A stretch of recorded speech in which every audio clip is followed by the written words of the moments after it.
Good morning, Rabbi Sai. Amri b'nei Reb Chia, the sons of Reb Chia said, Jerusa shamru tzricha b'dika keneged b'nei me'ayim. So yesterday we had a whole discussion about animals that with their claws they inject venom, bacteria, venom, whatever you want to call it. They kill other animals with their claws. It's called a drusa. So we have a machlokes rishonim. Tosfos brings over here the nira de'esh b'dika afilu levade drusa, but he brings the rivam that says only suffix drusa. Okay, so ayin sham and Tosfos. The point is a drusa or a suffix drusa. We're not sure 100%, but we are sure. There's a way to check it. How? You open up the animal and you look not on the intestines but next to the intestines. And because the venom travels after it gets injected, it doesn't just stay there. It wreaks havoc inside the body and it keeps on burning. The lashon of Gemara is the burning. It keeps on going up and until it hits the intestines. Once it hits the intestines, then it makes a hole in the intestines and it becomes straight. Omer of Yosef. So we might hear, Keneged b'nei me'ayim right over here. Beautiful picture. Oops, like that. That whole area underneath, you have to check. Do you see it on the screen? Yeah. Yep. Okay. Not a big chiddush. And we're going to have, because once we say this lashon, the Gemara is going to repeat itself a number of times. This halacha that you just said, you know what? Shmuel already said it. Oh,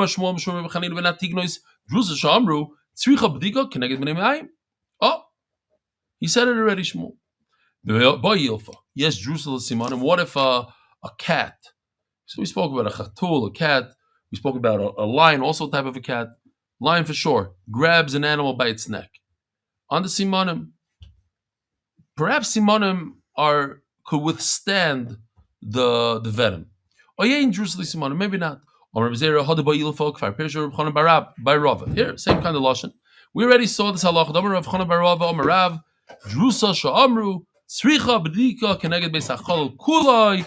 Here we go. Beis hachalal kulai, the entire innards of the animal.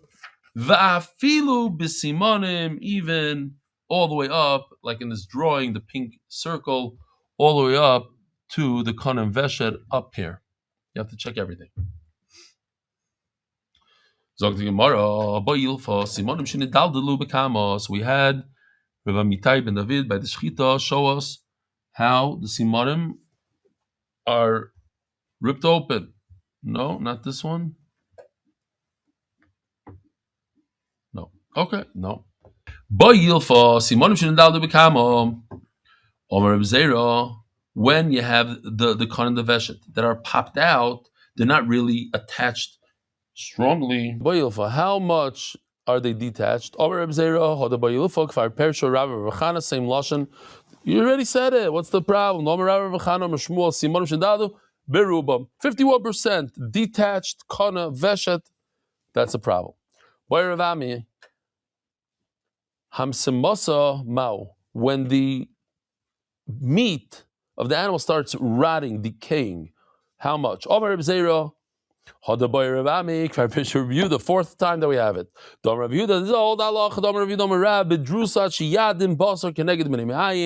You wait until it becomes a little red, not touching the ma'ayim, but even opposite the ma'ayim. In other words, below the intestines. Let's say it's over here. It will travel slowly and hit the intestines and make it trape. So right there, once you see red there, it's all over.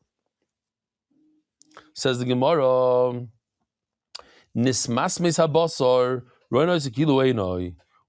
it starts decaying, you pretend that whole area is gone. So let's say a heart starts decaying, a lung starts decaying, so it's gone. Gone, no heart, no lung, treif. No kidney, liver, no liver. If it's gone, it's okay. Animal could live without a liver. Animal we're going to see without kidneys also. So that wouldn't be a problem. So it depends on the organ.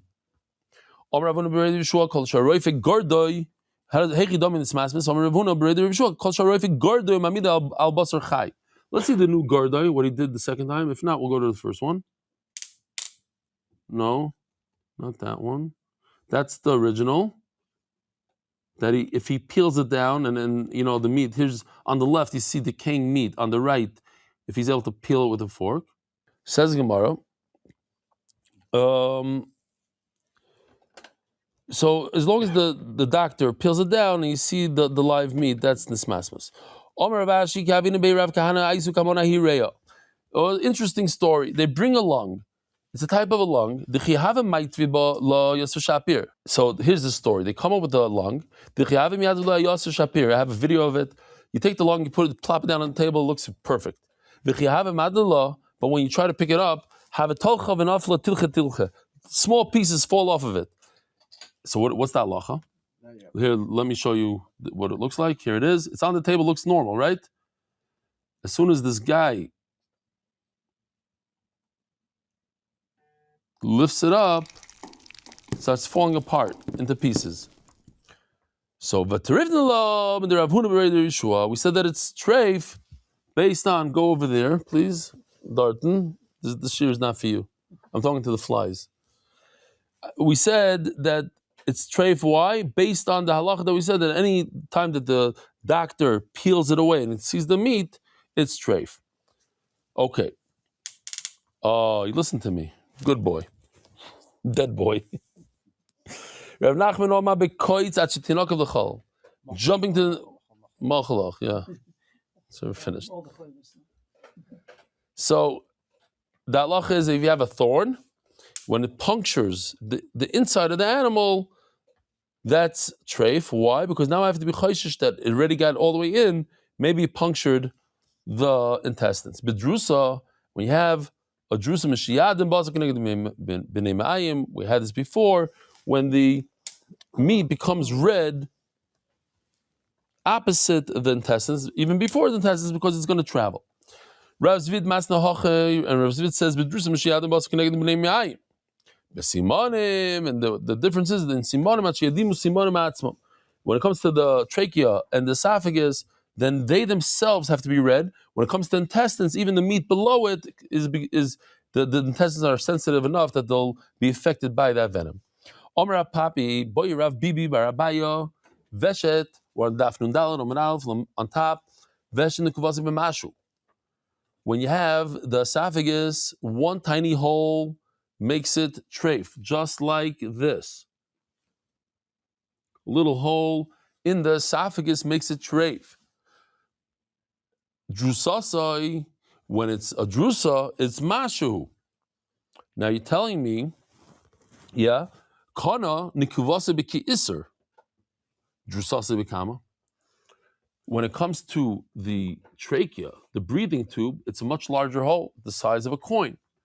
What about drusa? He said drusa by the esophagus, by the eating tube, is a small little hole. What about by the breathing tube? Because the breathing pipe, the chisarn is much larger. It's not a small hole. The chisarn has to be a large coin. So maybe when it comes to drusa, it's a different size also when it comes to the kana. When it comes to the veshet, there's two sizes. There's one size, it's mashu, whether it's for a hole or whether it's for drusa. But it's a small little hole. Now you take another pipe, you take the breathing pipe, it's not a small hole. The treif is when it's a large hole, like this. So what about drusa? Maybe it's also a big hole. No. The pashto, echad zeb mashu, kana and a veshet, small little hole for a drusa. My taima, or small little discoloration, red discoloration of venom, that's a drusa. My taima, ziara mikla kali va'azal, because the venom keeps on going deep into it and keep on moving and burning up the flesh and will create a problem with the kana. 4 lines down, Yosef Rav Yitzchak Bar Shmuel Bar Marz the Kamed Rav Nachman Yosef Kol he said, drusa shamru tzricha b'dika connected b'nei ma'ayim. A drusa, we have to check the bottom, the b'nei ma'ayim. Let's see over here, Nachamol. Connected b'nei ma'ayim, this picture right over here. Okay. Rav Nachman Omar, Holy Kim, Moir barav mikapo vadatma, from a spoon till the thigh. Now, what's typically a kaf is a kaf yad. In Hebrew, this kaf yad. It's this. It's like a spoon, but there's something else. My kapo, my kapo the yada. You're telling me the so over here for an animal it will be a little different. It would mean the actual. Here we go. The shoulder. So this would be kappa.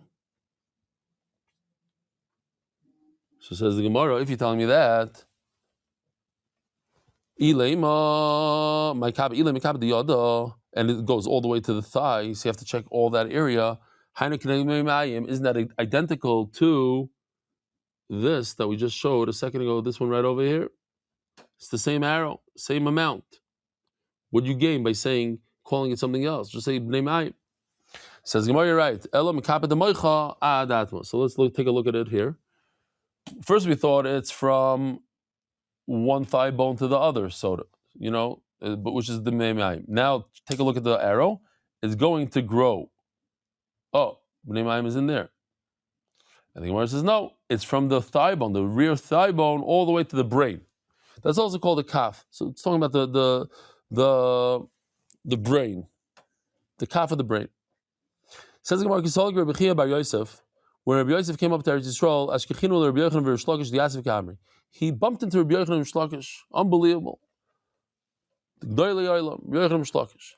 And they were sitting in the saying, Drusa Sha'amru, Tzricha B'dika Keneged B'nei Mayim. You should check the whole B'nei Mayim like you saw before.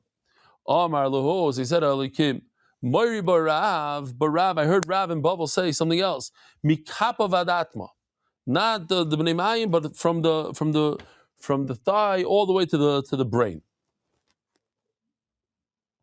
Amalei Rish Lakish, Manu Rav. Who in the world is Rav? Anyways, Amalei Rish Lakish, who's this Rav that you're talking about? He literally didn't know who he was. He wasn't familiar with him.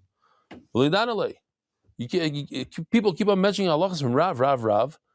I don't even know who he is. Rabbi Yochanan hears this. When he hears you don't remember this Talmud that served the famous Rabbi Yehuda Anasi and Rabbi Chia, the author of all the Brises.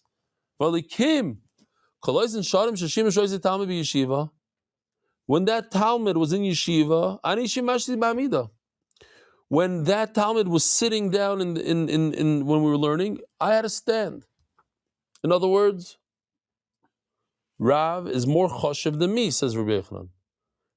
Altzbacher, I don't know today, but Altzbacher, Rav, says Rabbi Yochanan, I used to stand. What's it? Rav said, what do you mean you don't know who Rav is? Uman Gevaru, he was unbelievable, he was a great man. Gevar B'koila.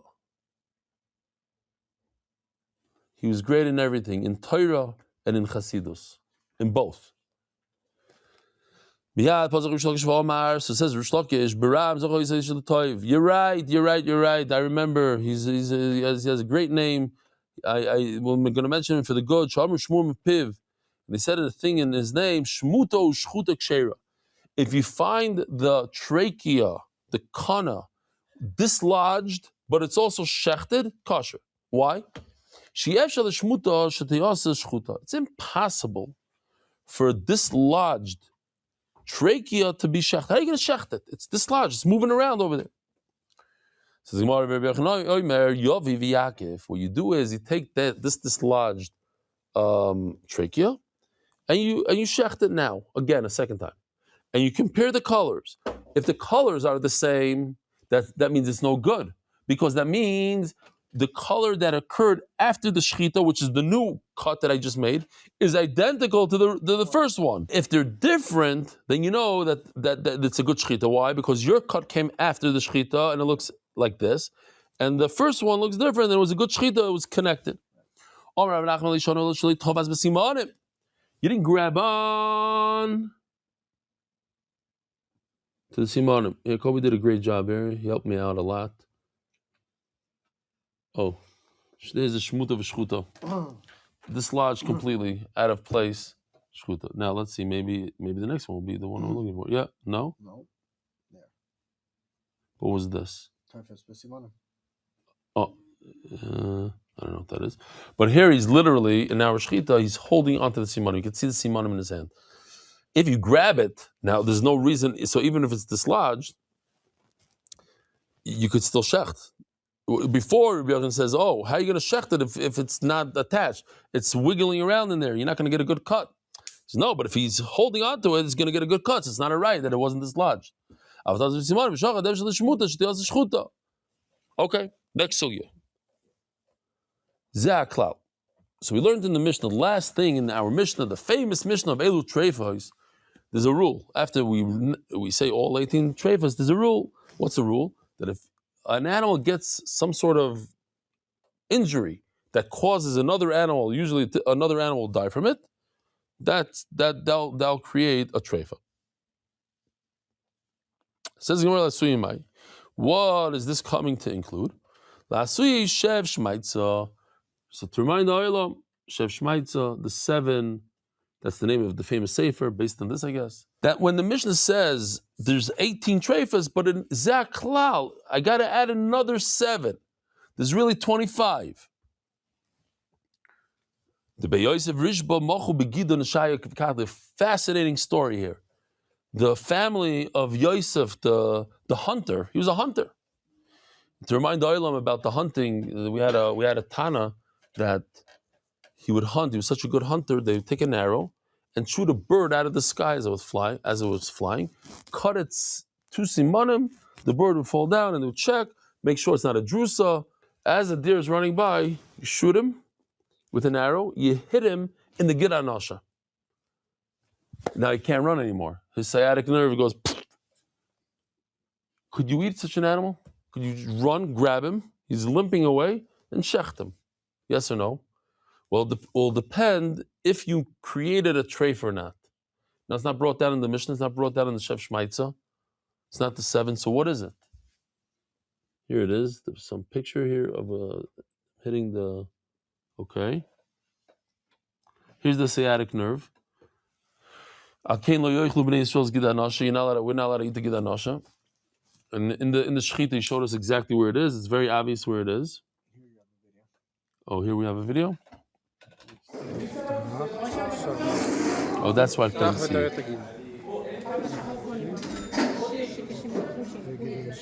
Wow, that's a beautiful video. That's Benny talking. Mazah. Oh, I think we saved it. We have this in the freezer. Bachu begided in a shayva katli. They would first hit in the sciatic nerve in the gid anasha, and then they would check it. Also the kameh, the Rabbi Yudim say Amalo, and he paskin the vichila hoysev al treifas. Yes, you can't add more than the Mishnah says 18. You can't add more. What they did is okay. You're allowed to eat that meat. The animal's going to die. So the Gemara is going to address it in a minute. The Bay Papa Barabba, same story. Another family. They were also the Bay Rav Papa Barabba Rishba. I'm saying it twice. Once for the Hebrew, once for the English here. Also a hunter. Machu bekulya v'katli. They would hit the animal, the deer, let's say, in the kidney. And they would have to make sure not to puncture the kidney on the other side because it would touch the intestine.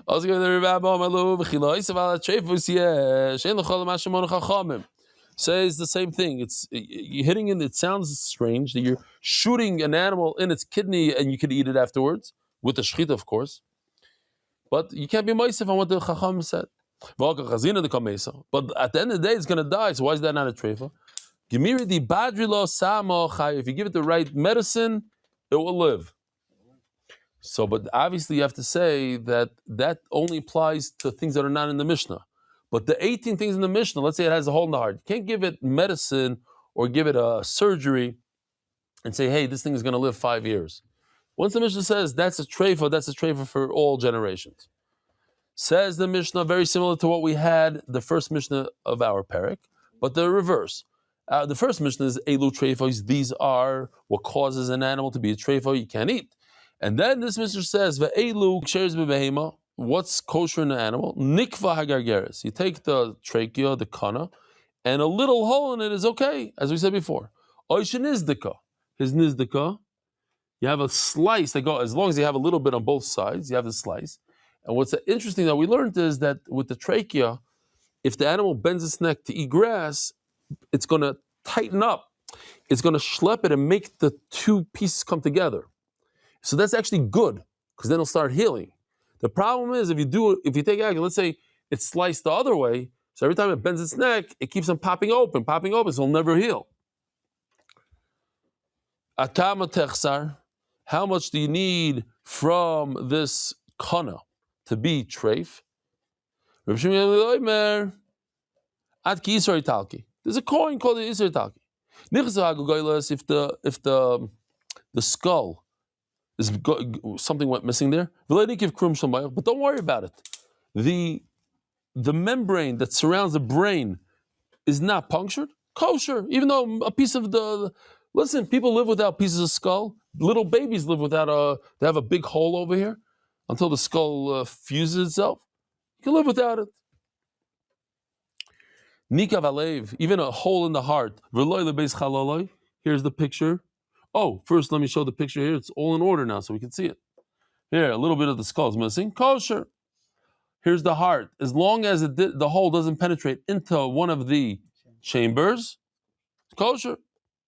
Nishbara shidra. Wow, everything is in order. It's unbelievable. Kobe, shkoyach. I'm having on now. This is without the spinal cord. The spinal cord is intact, but the bone is broken. The bone is okay. You can live without a vertebrae. It's kosher. Nitla kaved. The entire liver went missing.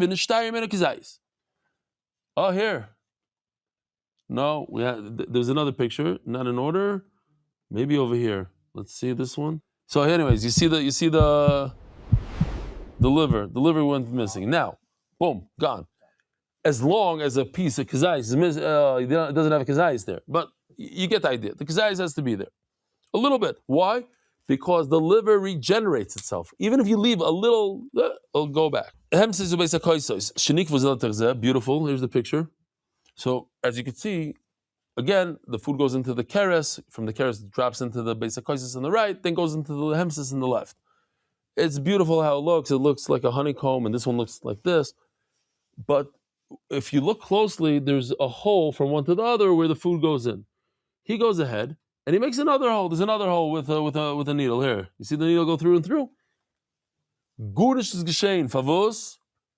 Val dessen darf savisai arangain dalton. The food anyway has to go in from the basic causes to them. So you made another hole. It's nicht gefährlich, yeah? Nothing happened. You're adding to the Rebbeinu Shalom's thing. It's not recommended, but it's not. What's the problem? Problem is if it has a hole in the outer layer, food seeps into the body. Oy vavoy. It becomes a zihum. How do you say zihum? Not even, I don't know. There's a better word than infection. Oh, yeah, I'll make an infection over there. I don't know what I'll do. When we opened up the animal, it was perfect. Everything was clean. You can't even imagine what's going on in there. It's like a apple factory floor. You know, it's like everything's white and clean and perfect. It's all in the right place, and this moves this way and this and that. Nothing touches anything. Imagine and people die from this, that they have a hole in their kishkis and the intestine, stuff goes out, and it's very dangerous. But over here, not. So that I just showed you, so I don't have to show you again. Here's the wow. I love how he did this, and I didn't show much of it. But take a look at this. Sometimes these parts pop out. No. But here, this is the tchoil. Okay, the spleen. Nitla kloyos. The kidneys go. So that's what Avi was saying, that he looked it up, and animals cannot survive. Somebody was tiding that they found out, science found out that kosher animals could survive without kidneys. Okay? I hear. It's not possible. Nidal lechia tachtoin. Lechia tachtoin, here we go, lechia tachtoin. The lower jaw was removed. Nitla imshala. So they made a picture for that. I'm not going to show it. There's no need for that. No, it's all kosher, but whatever. We don't have to get into it. The womb was removed. If the lung shriveled up because of something, act of God, not a human being. What does that mean? It got scared. So they made a video for that. Let me see if I can find it here. Isn't it like Look at this. Wow. Wow, it's schmack.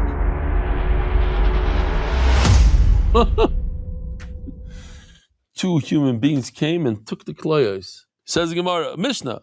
Oh, hagluda. Remeir machshir, so this animal that doesn't have skin, Remeir says it's kosher, Chacham says it's possible.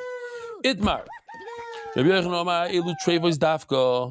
first Mishnah of the Perek means these are the treifos, but when it comes to this Mishnah, it's lav dafka. Elu ksheiros, there's going to be other ones that are kosher. Rish Lakish argues always on Rabbi Yochanan, almost always, Elu ksheiros dafka. It's our Mishnah that's dafka, but the first Mishnah is lav dafka. So what's the nafkamina? We're Michael Miflagi, B'dir Reb Masna. The Omer of Masna comes out a nafkamina like this. Haybuka the atma the shaf meduchte. The amount of art that we have here is crazy. Look, if you snooze, you're going to lose. Upper back thigh bone, all the way by the tail. Take a look over there. It's going to pop out. Boom. Dislocate. It's a treifa, he says. Why is it a treifa? Think about it. What makes it a treifa? Because it might be similar to something that's missing or something that's broken. I don't know. Let's see. When the first Mishnah is, these are the 18. And guess what? Buka Da'atma is not one of them. You know where it is. It's in the list of Shav Shmaitza. Here, let's look at the Shav Shmaitza list. So many things, B'li'ayin Hara. Buka Da'atma is number 1 on top. Yeah? Right there. Boom. But he says, hey, it's not in the Mishnah. Buka Da'atma, right over here. You see how it pops in there? And there's a little bit of that. That's from the Shechita. So, it says the 18, but at the end it says Zaklal. And Rav Masna, it seems like it should be, it makes sense to the Tana that Buka Da'atma, this thing popping out of the socket, is in the general rule of a treifa. My time and why, the Damalina Tule. It's like something missing. Like a liver is missing, here it's missing. Tanel treifa, that's why he says, how do you do the treifa, the Ramasik Sheira? No. It's only these and not anything else. No, we start from our Mishnah. The dafka is on our Mishnah. So in other words, each one is going to say, this one is dafka, the other one mimics the lashon. Why does it have a lashon elu? Because the two Mishnahs have to be symmetrical. But our Mishnah is the main one. Tana treifas v'tana zaklal. And it says, these are the treifas, and this is the cloud. That's the first Mishnah of Chazil Rav Masna cloud. And I don't want to put Rav Masna in there. Why? My time it doesn't. It's not a hole. It's not broken. It's not missing. It's not completely taken out. Why is it not taken out? Because it's not completely taken out like a liver. It's still there. That's why our Mishnah comes along and says Elik Sheros, Hanu Elik Sheros, so they're of master treifa. So it comes out exact opposite. Rechon holds that a book of the Atman that pops out of the socket, kosher. Rish Lakish holds book of the Atman is treif. Zok the Gemara, Gufo, Amra Masna, Hai book of the Atman, the Shof Meduchte treifa. If it pops out of the socket, it's treifa. Rav Amak Sheros kosher. Why be Yivsik and Yivit treifa? But Rav says if the sinew, the what is it called in English? The tendon, the ligament is better. The ligament tore, snapped, it's treifa. But you should know that's not true. If sick, namik shera. If it tears and snaps the ligament, it's kosher. Until it gets eaten up. From the kana, how much is missing? You don't know what Isser Yitalki is. You take this coin for, how do you say it in English? Kurdistan? Something like that. Yeah, Kurdistan. You take a Kurdina coin, it's like this, the small pshita coin. You want to find it, go to Pumbedisa.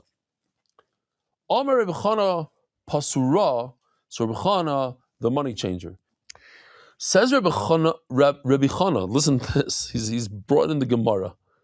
In other words, he's like a Tana. And he says, one day, Bar Nafcha shows up. Who's Bar Nafcha?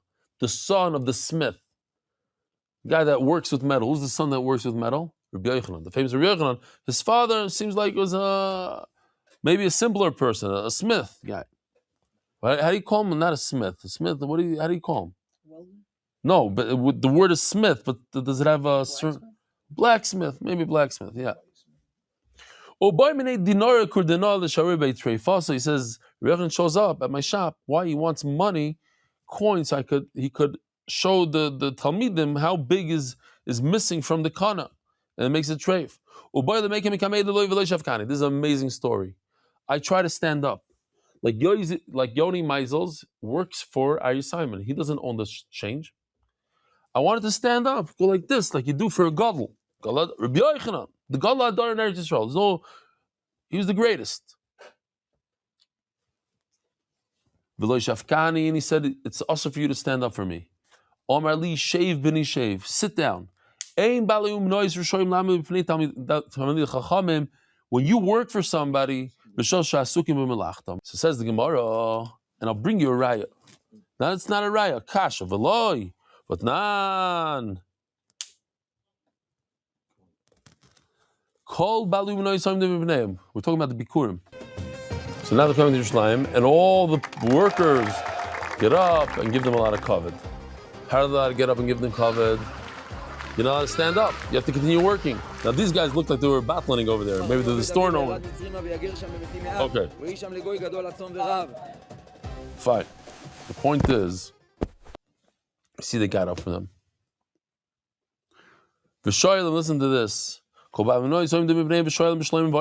say to them,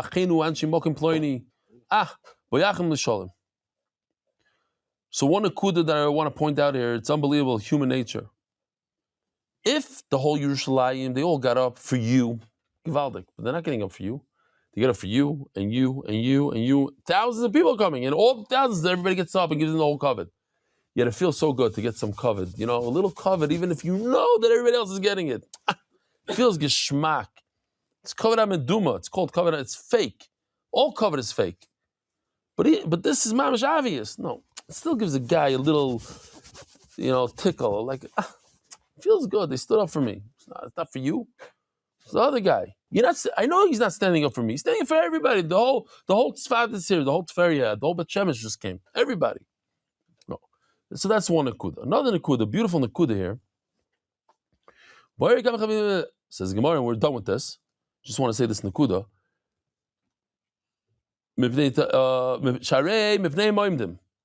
You'll stand up for the people bringing bikurim. Why? Because we want them to come again next year. And whatever the pshat is, either the pshat is Chacham have the right to be mafkid in a chasim, or maybe the pshat is that every owner wants his employees to stand up for them. It's a cover for him. Just skip a line. You see the Amar Yecha, Amar Rabin, Boy Ray.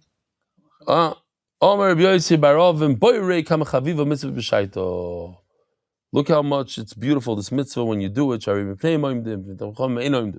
Isai, have a wonderful day. Merit the schus of spreading Torah throughout the world. Sponsor a shir today. MDYsponsor.com or sponsor at MDY.com.